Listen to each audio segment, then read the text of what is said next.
Welcome to Chapter 26. We're going to go ahead and start our first objective. So let me go ahead and share my screen with you. Let's see, I believe it's this one. Okay.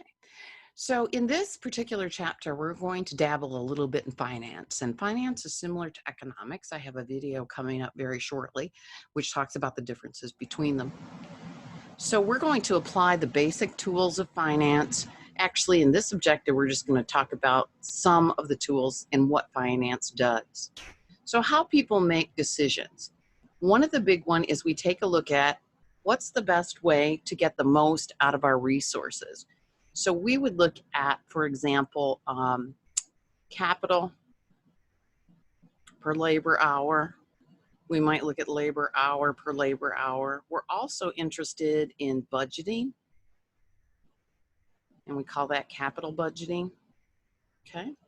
The other thing we're very interested in is the handling of risk, and how we can handle risk are a few things. We could buy insurance. And if we are budgeting and we end up with, so for example, let's take quarter one in a business, quarter two, quarter three, and quarter four. If we're talking about, let's say, retailing, okay, a retail establishment, quarter three tends to have positive cash flows, quarter four positive cash flows, whereas quarter one might have negative cash flows. So what a finance person does, this could be negative or positive in quarter two. What a finance person does is takes this excess in 3 and 4 and then invests it so that it can help offset any losses that we might have in quarter one. Overall, we want profitability, so PI is profit in business. And so this is one thing that we do in terms of handling risk. If we're doing financial investing, then what we want to do is to diversify the portfolio so that we can eliminate any firm-specific risk. In our next objective, what we're going to talk about is looking at how much money will we need for certain things using the time value of money principle. So we're going to talk about the time value of money.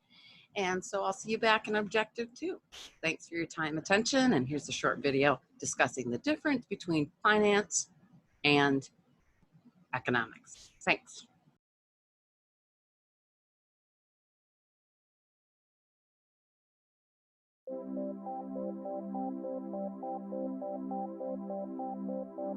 Finance and economics are often taught as separate subjects, but they're interrelated disciplines that influence one another in many ways.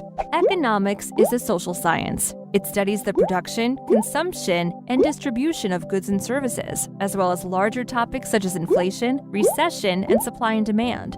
It explains how a government taxes and spends. It teaches the impacts that policy and events can have on business conditions, and it gives investors a tool to use when analyzing companies and markets. Careers in economics include teaching and research. Banks and other corporations employ economists to forecast growth, inflation, interest rates, and so on. Some investors listen closely to what economists say about the markets, and others don't. In many respects, finance is an offshoot of economics. Individuals with economic backgrounds have made some of the most notable achievements in finance. Finance entails the study of prices, interest rates, money flows, and the financial markets. Billions of dollars are at stake when it comes to pricing loans, investments, and insurance products. Finance provides the means to understand pricing and the valuation of future cash flows. It also helps investors and business managers evaluate proposals and allocate capital. Finance degrees are common among Wall Street analysts, bankers, and fund managers. Determining the fair value for many investment products is a basic part of finance. Commercial bankers and insurance brokers also often have finance backgrounds. Historically, economics has been more concerned with the big picture, such as how a country is doing, while finance focuses on companies and industries. Both have valid uses and applications, and both are important.